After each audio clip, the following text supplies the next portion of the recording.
علی علی علی علی علی علی علی شہباز نے کی جستجو تو کلندر بول دیے، ہر بدبخت کے نصیب کے بندر کھول دیے، اور مانگی جو ذرا بھی زہرا کے نام کی، اللہ نے رحمتوں کے سمندر کھول دیے۔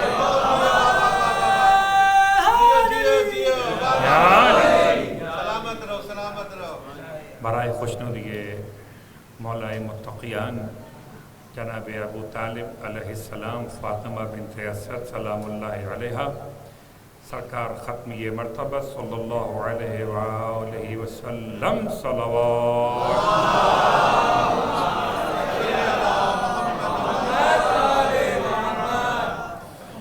میلاد تو منقبت خوان اور شعراء حضرات کے عمدہ ترین اشعار سے تقریباً جانب معراج رواں ہے،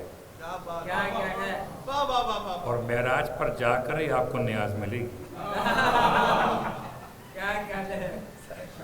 اور جب تک شادمان نہیں پڑھیں گے تو معراج مکمل نہیں ہوگا۔ سلامت رہیے قبلہ، سلامت رہیے۔ میں درمیان میں بالکل ایسے آ گیا جیسے نماز میں دعائے قنوت آ گئی۔ قبلہ نے اضافہ کر دیا، وہ بھی عید کی ہے۔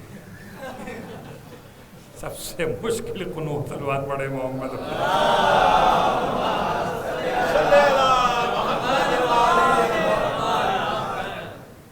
سب سے مشکل قنوت ہوتے ہیں عید کی نماز میں، اور یہ چونکہ جشن ولا ہے، اور اہل ولا کے چہروں پر کیا خوب رنگ کھلا ہے، اتنی محبت میں جیسے کعبے کا در کھلا ہے۔ تو چونکہ مولا کے فضائل پڑھنے کے لیے تو کائنات بھی سب شامل ذکر مولا ہو جائے تب بھی ذکر مولا ممکن نہیں ہے۔ صرف 2-3 جملے آپ کی خدمت مقدس میں عرض کرنا چاہوں گا۔ پہلے مولا کی آمد، وہ دیوار عجیب تھی، اس کے قریب حیدر کی ماں کھڑی تھی۔ لوگ کہتے ہیں کہ ایسے کھلی دیوار جیسے لفٹ کے در کھلتے ہیں، میں سمجھتا ہوں ایسے نہیں ہے حق جیسا کہ آپ سمجھتے ہیں۔ میں نے تو آپ کی دعاؤں سے کئی مرتبہ اس مقام کو چوما بھی ہے، اس مقام کو دیکھا بھی ہے، تو مجھے تو کہیں لفٹ کے آثار دکھائی نہیں دیے۔ ہاں سب کو نہیں، مگر لفٹ علی والوں کو ہے۔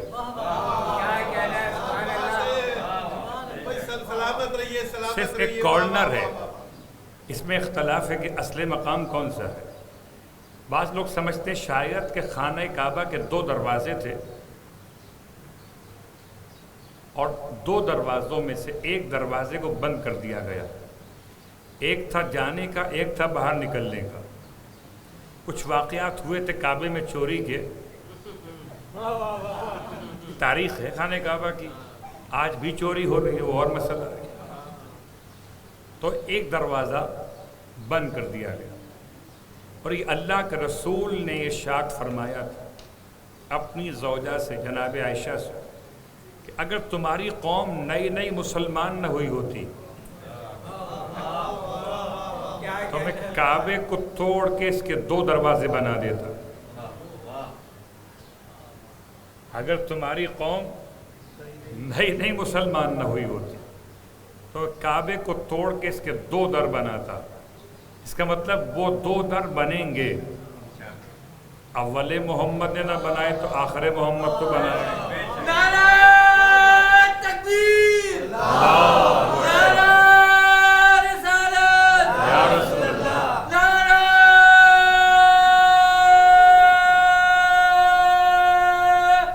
علی، نعرہ ولایت۔ محمد وآل محمد وعجل فرج۔ بیٹا یہاں سے لگتا ہے نعرہ حیدری، اسی میں ولایت شامل ہے. صلوات پڑھ لیں محمد والے.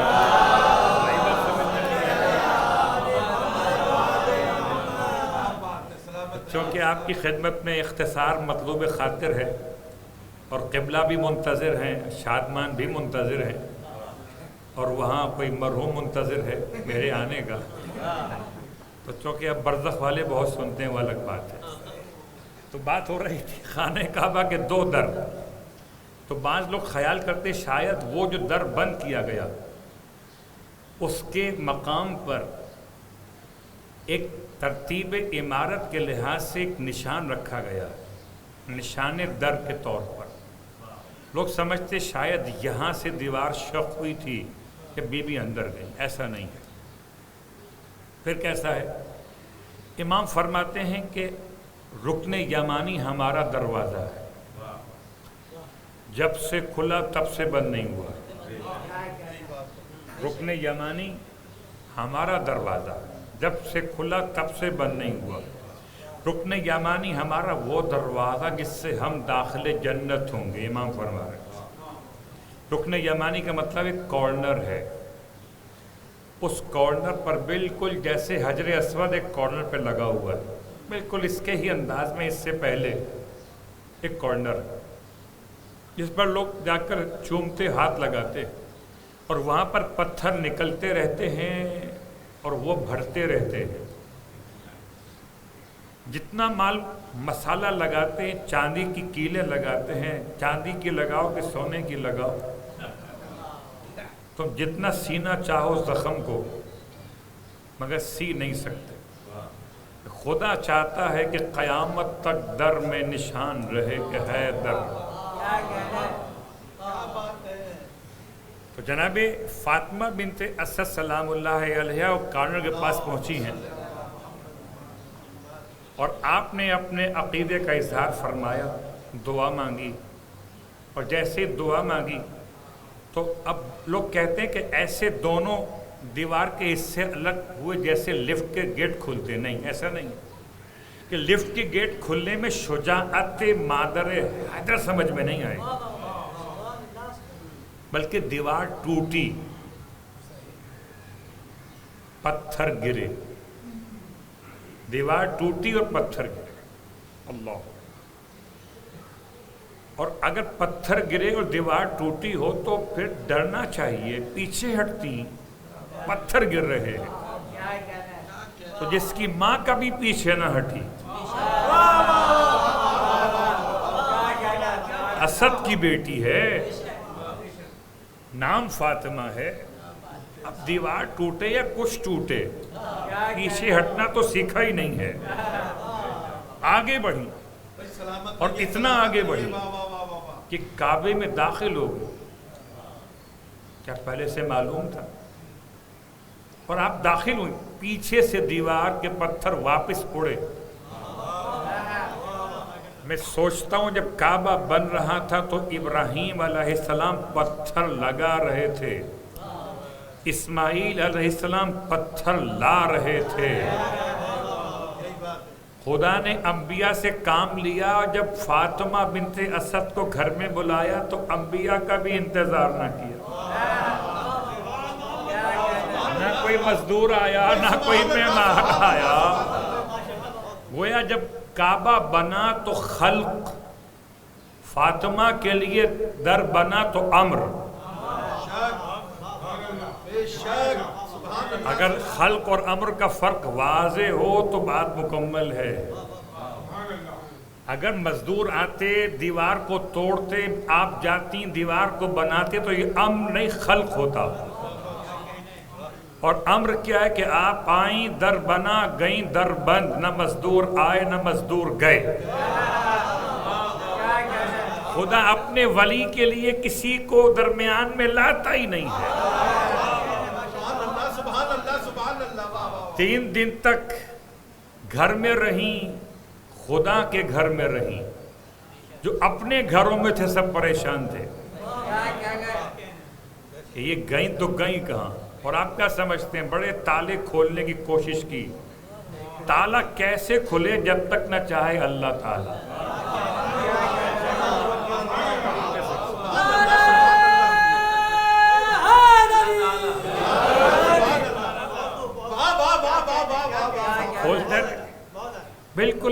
جیسے جنت کی چابیاں تو یہاں سے لے کے جائیں گے، اور جب پہنچیں گے جنت کے دروازے پہ لگے ہوں گے تالے، اب چابی لگائیں گے، یہ چابی لگائی، پہلی تالا نہیں کھلا، لگائی دوسری نہیں کھلا، لگائی تیسری نہیں کھلا، پریشان کیا کرے؟ ادھر مومن بڑھے گا، پہلی چابی لگائے تالا کھل جائے گا۔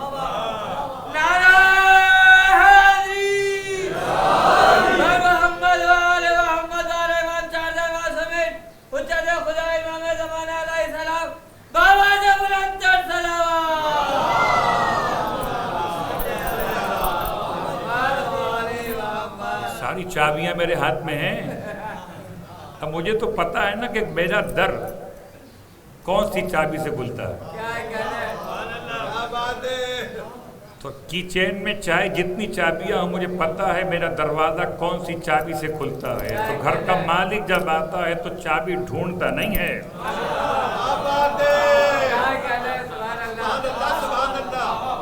تو خانہ کعبہ کا در بند ہے۔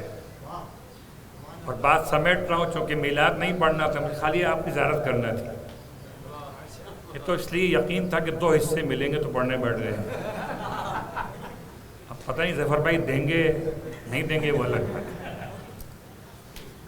تو بی بی 3 دن رہیں، اس کے بعد جب باہر آئیں، بس آخری جملے، ایک لفظ میلاد ہے، ایک لفظ ظہور ہے، اختلاف کا باعث نہ بنے ظہور کہنا اپنے مقام پر، مگر امام زمانہ کے ظہور کو الگ سمجھتے ہوئے،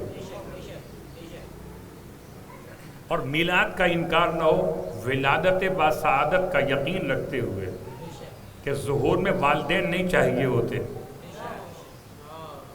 ولادت میں والدین چاہیے ہوتے۔ کوئی ایسا ملے گا علی والا جو علی کی آمد کا اعلان کرے، ابو طالب کا انکار کرے؟ سلامت رہیے بابا بابا بابا، ہاتھ بلند کر کے نعرہ حیدری، بابا بابا بابا، سلامت رہیے سلامت رہیے۔ ظہور کے لیے وہ امام زمانہ پیدا ہوں گے، ظہور کریں گے۔ تو اب تو بہت غور کیجئے گا، برادران اہل سنت پہنچے تھے سامرہ میں، اور سامرہ میں ان کے لیڈر نے ان کو بتایا کہ یہ 10ویں امام اہل بیت کے اور یہ 11ویں امام۔ تو 11ویں امام کا مطلب کہ 12ویں امام کے والد یہ مر گئے؟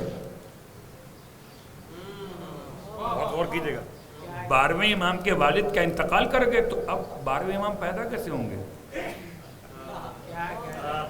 اگر بات سمجھ میں آ رہی ہے کہ اگر 11ویں امام شہید ہو گئے تو 12ویں امام پیدا کیسے ہوں گے؟ تو پیدا ہونے کے لیے تو والد چاہیے نا، ظہور کے لیے والد نہیں چاہیے۔ ہم عقیدہ رکھتے ہیں کہ ظہور کریں گے، تو والد چلے گئے ہوں تو چلے گئے ہوں کہ پیدا نہیں ہوں گے، ظہور کریں گے۔ تو عجب کی 13 تاریخ کو مولا پیدا ہوئے، ظہور ہوا تھا۔ اگر ظہور کہتے ہیں تو ابو طالب کا انکار ہوتا، اتنا مہنگا سودا کریں گے۔ سلامت رہیے سلامت رہیے۔ اگر کریں تو ٹھیک، صلوات پڑھے محمد والے۔ نام علی تو ایک عبادت ہے دوستو، یہ نام روشنی کی علامت ہے دوستو، یہ علم و آگہی کی شریعت ہے دوستو، آتی ہے صدا دم بدم یہ آسمان سے، قرآن بولتا ہے علی کی زبان سے، نعرہ حیدری۔ آپس میں اختلاف نہ کیا کیجئے، کوئی ظہور کہتا ہے، کوئی میلاد کہتا ہے، سب علی کی محبت میں کہتے ہیں۔ ہم اتحاد کا پیغام دینے والے، اختلاف کی بات کرنے والے نہیں، البتہ علی والے سمجھدار ہوتے ہیں، انہیں پتہ رہتا ہے کہ ظہور کہیں گے تو معنی کیا ہوں گے۔ اور اب جملہ سن لیجئے کہ ظہور کب ہے مولا کا۔ ولادت ہوئی رجب کی 13 کو، ظہور ہوا رجب کی 16 کو، 3 دن کے بعد سامنے آئے ہیں نا۔ ولادت تو ہو گئی 13 کو، ظہور ہوا 16 کو۔ دنیا والوں نے علی کو کب دیکھا؟ 16 رجب کو۔ آئے کب تھے مولا؟ رجب کی 13 تاریخ کو، تو ولادت بھی صحیح، ظہور بھی صحیح۔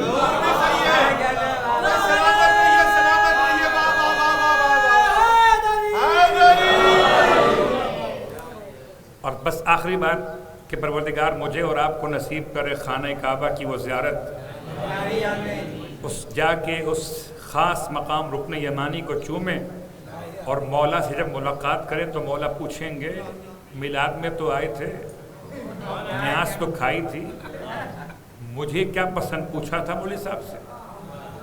نہیں پوچھا۔ مولا کو 3 باتیں پسند ہے۔ کیا پسند ہے؟ کہ گرمی کے دن کے روزے جو مجھے پسند نہیں ہیں، میں تو ڈھونڈتا ہوں ٹکٹ مل جائے کینیڈا کا، ٹھنڈا موسم رہتا ہے۔ مولا فرماتے مجھے گرمی کے روزے پسند ہیں، نمبر 1۔ نمبر 2 فرماتے ہیں مجھے مہمان کا احترام پسند ہے، میں تو بھاگتا ہوں مہمان سے، بچے سے کہتا ہوں گھر پہ نہیں ہے بابا۔ امام کیا فرماتے ہیں؟ مجھے مہمان کا احترام پسند۔ تیسری اور آخری بات امام فرماتے ہیں مجھے تلوار سے جہاد پسند، میں تو شریف آدمی ہوں، تلوار کو اٹھانا بہت دور کی۔ جس دن میری پسند مولا کی پسند ایک ہو جائے، اس دن ظہور امام ہو جائے گا۔ تلوار پڑھے محمد